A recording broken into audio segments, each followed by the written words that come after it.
क्या कॉन्सेप्ट है इसमें, रेक्टेंगल दे रखा है। आज रेक्टेंगल के कुछ कॉन्सेप्ट बताने वाला हूँ। नॉर्मल है जो सबको पता होना चाहिए, किसी किसी को नहीं पता इसलिए मैं बता रहा हूँ।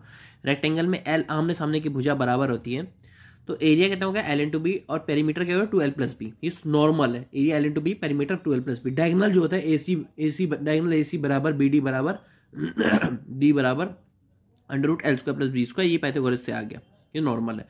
Diagonal do not bisect vertex angle. अब इसको मैं ध्यान से सुनना। रेक्टेंगल है, रेक्टेंगल में कोई आइसोसेलेस तो नहीं है जो दोनों एंगल बराबर होगा। एल और बी है, मतलब एल एल है, ये बी बी है, तो एल और बी डिफरेंट है, तो मतलब इसके एंगल भी डिफरेंट होंगे। ये थीटा है तो ये अल्फा होगा, ठीक है। तो ये दो पैरेलल लाइन है, ये थीटा है तो अल्फा होगा। तो दो पैरेलल लाइन है, इसमें ट्रांसवर्सल लाइन है, ये थीटा है तो ये भी थीटा, अल्टरनेट एंगल ये अल्फा तो ये भी अल्फा, तो थीटा अल्फा दोनों बराबर नहीं दिख रहे, तो इसलिए diagonal do not bisect vertex angle, ठीक है। ओ बराबर ओबी बराबर ओ बराबर ओबी बराबर ओसी बराबर ओडी बराबर एसी बटे 2 और बीडी बटे 2। इसका मैं बताता हूं। दो पैरेलल लाइन है, एक रेक्टेंगल दे रखा है, दो पैरेलल लाइन है दिख रहा है, इसमें ये ट्रांसवर्सल लाइन, ये थीटा तो ये भी थीटा, ये अल्फा तो ये भी अल्फा, ऐसे करके दो ये यहाँ पे भी ये दोनों सेम हो जाएंगे और ये दोनों सेम हो जाएगा अल्टरनेट एंगल, और ये दोनों वर्टिकल अपोजिट एंगल, ये भी दोनों वर्टिकल अपोजिट एंगल। तो इसमें क्या चीज सीखने को मिला, इसमें ये मिला कि आमने एक तो मैंने बताया दो पैरेलल लाइन के बीच में दो अल्टरनेट एंगल, दो चार अल्टरनेट एंगल और दो वर्टिकल अपोजिट एंगल। लेकिन इससे ये मिला कि सब एंगल देख रहे हो कॉरस्पॉन्डिंग एंगल बराबर है, तो मतलब चारों एंगल के कॉरस्पॉन्डिंग एंगल बराबर है, मतलब चारों ट्राइंगल जो है, चारों ट्राइंगल क्या है, सिमिलर है। सिमिलर होने के लिए कॉरस्पॉन्डिंग एंगल बराबर होनी चाहिए।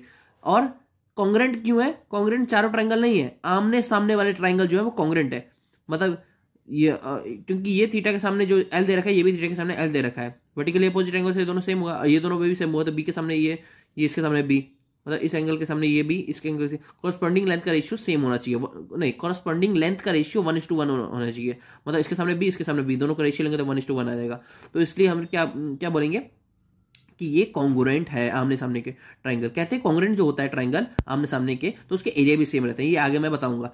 फिर इससे क्या निकला, ओ ए बराबर ओबी बराबर ओसी बराबर, ये इसका प्रूफ कैसे, एक पैरेलल लाइन का और एक पैरेलल लाइन का ले लिया, और एक ले लिया